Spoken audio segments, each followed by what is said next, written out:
Welcome to Guide Guru. We hope this video helps. You start by confirming the drill, barrel size, and target depth. This ensures the sample meets your analysis needs. Once done, inspect power sources, fuel or battery levels, and safety guards so the operation stays continuous and safe. Place the mast square to the mark, secure the clamps, and align the bit directly above the sample point.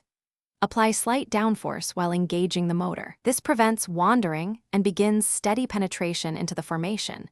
Maintaining control from the first rotation matters. You advance the barrel at a steady feed rate to avoid core crushing, because feed too fast increases torque and disturbs stratigraphy. Monitor RPM and torque closely. If torque rises suddenly, slow or pause so the bit clears cuttings.